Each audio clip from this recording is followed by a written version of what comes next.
OBD de trouble code description technique conditions de suralimentation du turbocompresseur, compresseur Esperluette-Cotte, B Esperluette-Cotte, qu'est-ce que cela signifie?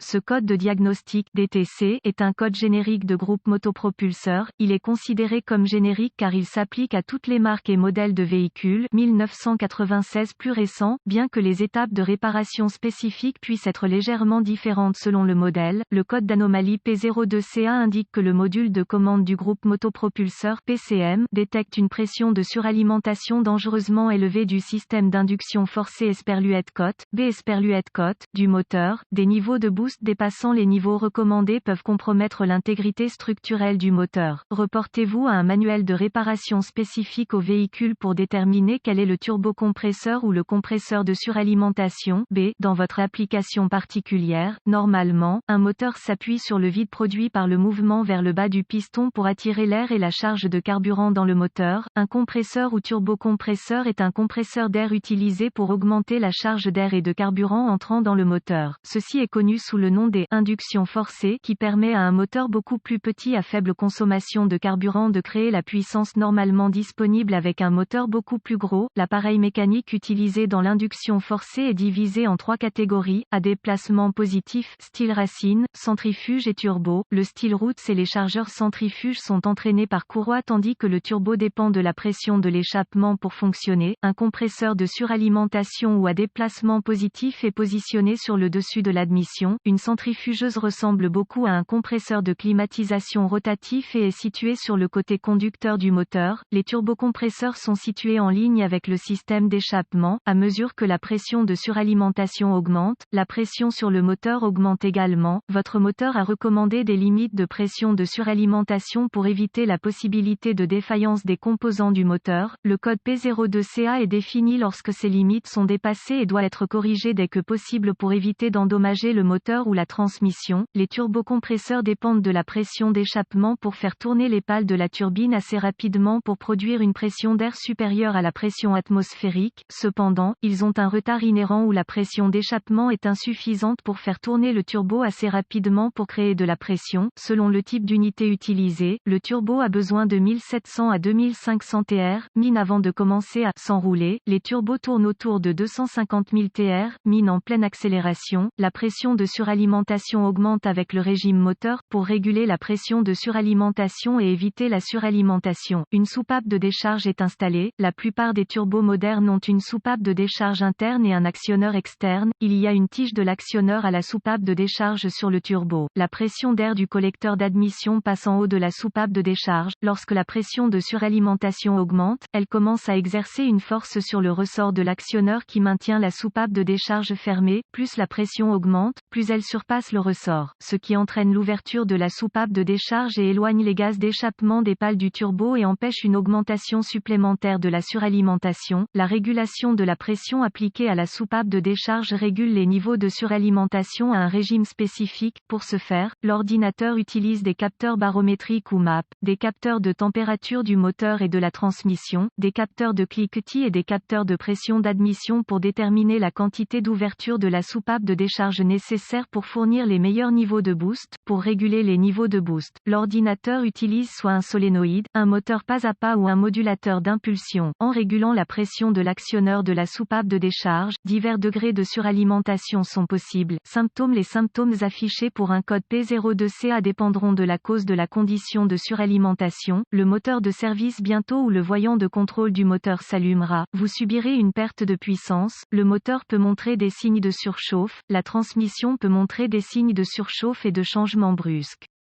Des codes supplémentaires associés à la condition définie par P02CA peuvent être présents pour aider à identifier la cause. Codes sont disponibles pour tous les composants électriques utilisés par l'ordinateur de gestion du moteur pour le contrôle des niveaux de suralimentation. Le moteur peut présenter des signes de préallumage sous forme de cliquetis. Le moteur peut afficher des ratés d'allumage. Les causes potentielles de ce DTC incluent, au lieu d'autres codes de panne associés à la condition de suralimentation, il serait prudent de dire que le problème est mécanique. Le fonctionnement fonctionnement de la wastegate est le plus probable. Le haillon est soit coincé fermé, ce qui fait tourner le turbo plus haut que la normale, provoquant ainsi la suralimentation. La tige de l'actionneur de la soupape de décharge à la soupape de décharge sur le turbo est pliée. Un tuyau s'est détaché de la soupape de décharge ou du contrôleur de suralimentation. Une maison d'alimentation du contrôleur de suralimentation ou du contrôleur à la soupape de décharge est obstruée. Les camions Dodge avec un diesel Cummins ont un problème particulier. Il fonctionne bien, mais le voyant du moteur de contrôle s'allume et définit le code P02CA au ralenti, mais le voyant s'éteint plusieurs minutes plus tard à la vitesse de croisière. La jauge de commande de suralimentation numérique est connectée au capteur MAP qui a un défaut intermittent au ralenti mais ne définit pas de code. Le remplacement du capteur MAP corrige cela. Étape de diagnostic et solution possible: inspecter la tige de l'actionneur de la soupape de décharge sur le turbo, réparer le silet courbé, inspecter les tuyaux, y compris celui du contrôleur de suralimentation à l'actionneur de la soupape de décharge et les lignes d'alimentation vers le contrôleur de suralimentation, rechercher les fissures ou les flexibles déconnectés, tirer sur les extrémités du tuyau et rechercher les lignes bouchées, connecter une pompe à vide au contrôleur wastegate, pomper lentement tout en regardant la tige de l'actionneur, prenez note des pouces de mercure nécessaires pour actionner la tige, ou si la tige se déplace du tout, consultez un manuel d'entretien pour le vide nécessaire pour actionner la soupape de décharge. S'il est hors spécification, remplacez l'actionneur. Si la tige ne se déplace pas ou que l'actionneur de la soupape de décharge ne retient pas le vide, remplacez l'actionneur. S'il détient un vide mais ne parvient pas à déplacer la tige, la soupape de décharge interne du turbo est bloquée. Retirez le turbo et faites réparer la soupape de décharge, démarrez le moteur et débranchez le tuyau d'alimentation du contrôleur de suralimentation, inspectez-le pour détecter les obstructions et augmenter la pression, installez le tuyau et débranchez le tuyau du côté opposé du contrôleur de suralimentation. Il doit y avoir une pression de suralimentation, sinon remplacez le contrôleur de suralimentation.